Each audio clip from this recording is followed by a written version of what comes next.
How do you define leadership today, and how has that changed over the course of this career you've had? Well, I think the only big difference in the last 30 years, and it's not, the qualities of leadership haven't changed, but I think that when you're living in a world of populism and the growing influence of social media, I would say the transparency of everything we do, you have to be a lot more guarded. Like, I can't say everything I really want to say to all of you right now. And we're not going to do that just before anybody looks at us. No, but I mean, the reality is you have to be a lot more systematic in what you say and how you say it, internally or externally. I mean, we live in a terrarium today. We live in a glass bottle.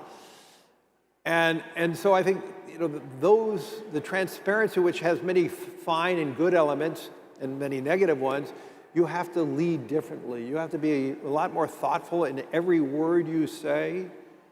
But also, you can use social media for positive things too. So you can use your voice in positive ways too. So I think the greatest change is the role of social media, the role of the openness of I would say, of corporate behaviors, good and bad. But the qualities of the human experience has not changed. The young people today who are, I think we have this week, we have our incoming training program with 600 young people coming into the office. We have 23, so a little bit different scale. But the qualities are no different. Their hopes and desires are no different to build a life, to build a career, to have success. And the one thing I would also say, and it surprises me every time, but you have to also understand your leaders need to be led too. It doesn't matter where you are in the pecking order of an organization, how successful you are, during times of stress, 100%.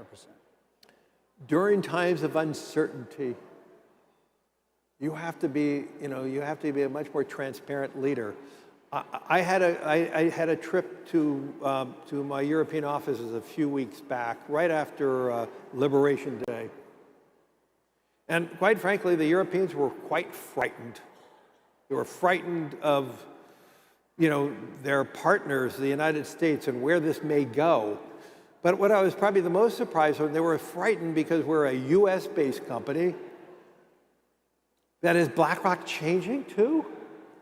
And I said, we are going to be the same firm we were 37 years ago that we were going to be in the next 5 years. And it was just a wake-up call even for me, and I think I'm pretty well experienced in this stuff.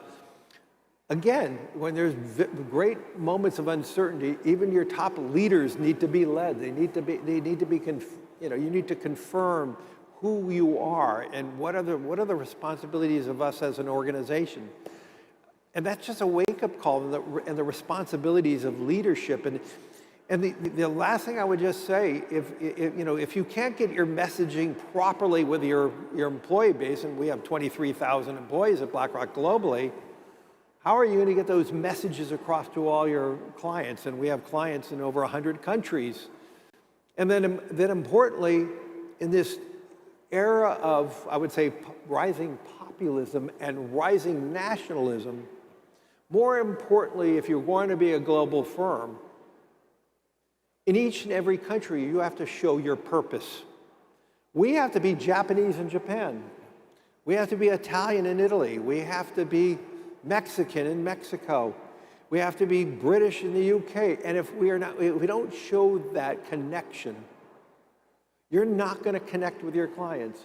And as the largest retirement manager in the world, or the largest retirement in Japan, in the UK, we have to show that purpose every day.